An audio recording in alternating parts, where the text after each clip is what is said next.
যুক্তরাষ্ট্র ভারতের মিত্র, তবে বাংলাদেশের ভূ রাজনৈতিক অবস্থান অত্যন্ত গুরুত্বপূর্ণ। সেক্ষেত্রে ভারতকে চাপে রাখতে বাংলাদেশকে কিছুটা সমর্থন দিতে পারে যুক্তরাষ্ট্র। তবে যুক্তরাষ্ট্র সাধারণত দক্ষিণ এশিয়ায় ভারতের ভূমিকাকে সমর্থন করে। তারা চাইবে বাংলাদেশ ও ভারত নিজেদের মধ্যে বিষয়টি মীমাংসা করুক।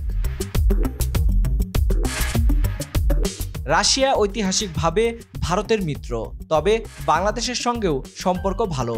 ভারতের সম্প্রসারণবাদী নীতিতে প্রকাশ্যে সমর্থন না দিতে পারে রাশিয়া।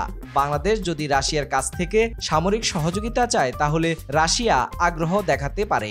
বাংলাদেশের সার্বভৌমত্ব হুমকির মুখে পড়লে মুসলিম বিশ্ব নিন্দা জানাবে। সৌদি আরব, তুরস্ক, ইরান ভারতের বিরুদ্ধে কূটনৈতিক অবস্থান নিতে পারে। ওআইসি ভারতের মুসলিম বিরোধী নীতি ও সম্প্রসারণবাদী মনোভাবের বিরুদ্ধে কঠোর বিবৃতি দিতে পারে। তবে সৌদি আরব ও সংযুক্ত আরব আমিরাত ভারতের সঙ্গে অর্থনৈতিকভাবে জড়িত, ফলে তারা সরাসরি ভারতের বিরুদ্ধে কঠোর অবস্থান নাও নিতে পারে।